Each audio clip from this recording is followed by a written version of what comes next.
Hey guys, so my name's Evan. I played Green-Black Delirium in a local PTQ this weekend to a top 8 finish. Green-Black Delirium is a standard Magic deck that revolves around the Delirium mechanic from Shadows over Innistrad. So kind of your main stuff happening in the deck. You got 4 copies of Grimflayer. He's just a regular 2/2. He's got Trample, but his triggered ability when you hit players is awesome and helps set up the top of your deck so that you can have good draws later in the game. Plus, once you get Delirium online, he gets +2/+2, 4 mana 2/2, just a really good rate for a solid creature. Kind of the supporting cast for Grimflayer, we got Ishkana Graph Widow, 3/5 reach. Once you have Delirium, he makes a bunch of 1/2 spiders, stalls up the ground, exactly what this deck wants to do. You want the game to go late, you want it to just stall out because no one beats your end game with this deck. Kind of helping you get there is Mindwrack Demon. 4/5 flying trample for 4 mana, just a really great rate. Once again, it's kind of the theme of this deck. You just have great rates for your creatures. He helps to enable Delirium by putting the top 4 cards of your deck into your graveyard when you put him into play.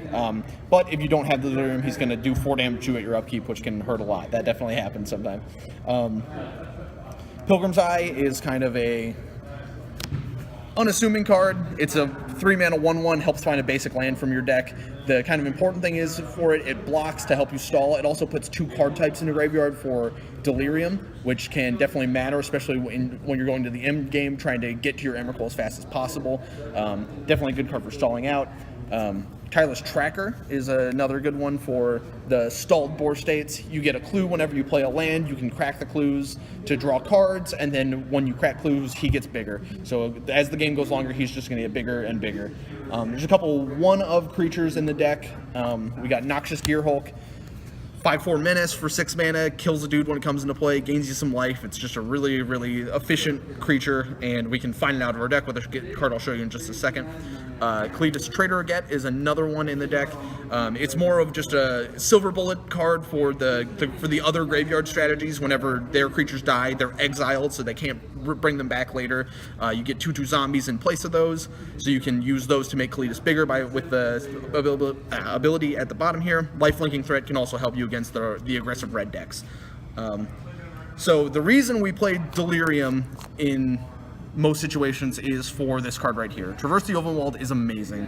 Early in the game, it helps you hit your land drops. Once you get Delirium, it's 1 mana, search your library for any creature or any land. It really helps when you have cool silver bullets like these.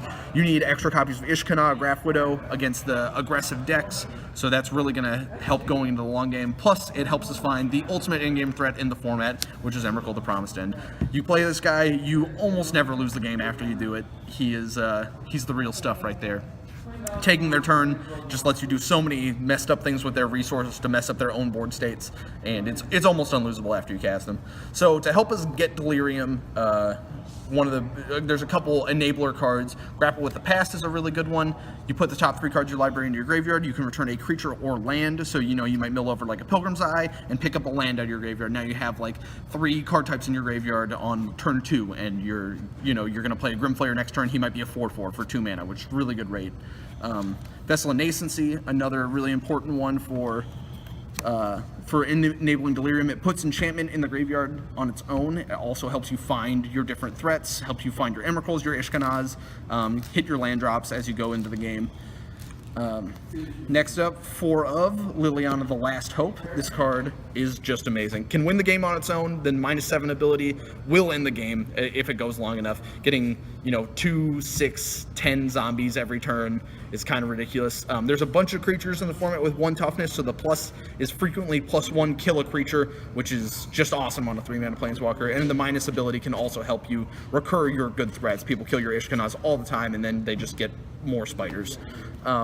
So to protect ourselves and our planeswalkers throughout the game, we have a small suite of removal for Grasp of Darkness, 2 murders. The grasps are mostly for the small creatures, murders for the big guys, and Ruinous Path for the planeswalkers.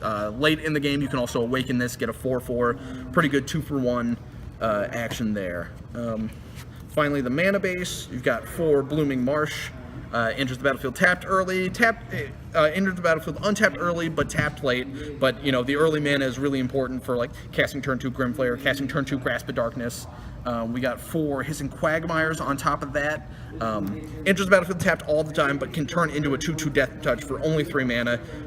Lets you trade with a lot of different creatures in the format. Other than that, we got a single Evolving Wilds as just an additional way to put land in the graveyard, as well as fix our own mana. Then for basics, we got 8 Swamps and 6 Forests. So that's the main deck of Black-Green Delirium. This deck is awesome. I would highly recommend it to anyone looking to play Standard in any competitive capacity. Alright, so here's the sideboard of the Standard Black-Green Delirium deck. There's a few different matchups you want to cover throughout the format.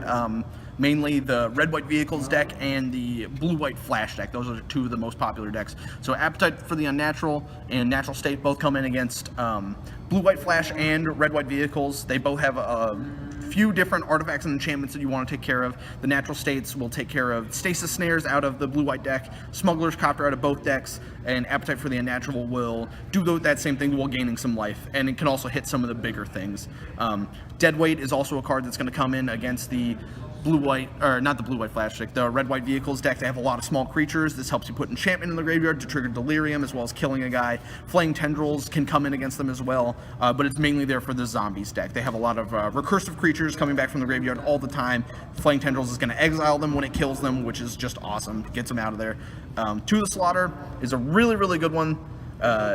Good for getting a solid 2-for-1 once you have Delirium. They have to sacrifice a creature and a Planeswalker once you have Delirium. So against the Blue-White Flash deck, they're going to have a Gideon in play as well as like one of their creatures. You get 2 of those just for the low cost of 3 mana. Transgress the Mind comes in the mirror matches against the Aetherworks Marvel deck, as well as the Blue-White Flash deck. Taking Gideon is a really big deal. Taking Aetherworks Marvel is a really big deal. Getting Emrakul out of your opponent's hand is a really big deal in the mirror. The mirror is all about the race to Emrakul, which is why we have the second one in the sideboard here. Pick the Brain is also a card that comes in the mirror. Once you have Delirium, if they have an Emrakul in hand and you cast this, you not only exile it from their hand, but you exile all copies from their deck, which means you can't get Emrakul for the rest of the game, which is a huge deal for the mirror.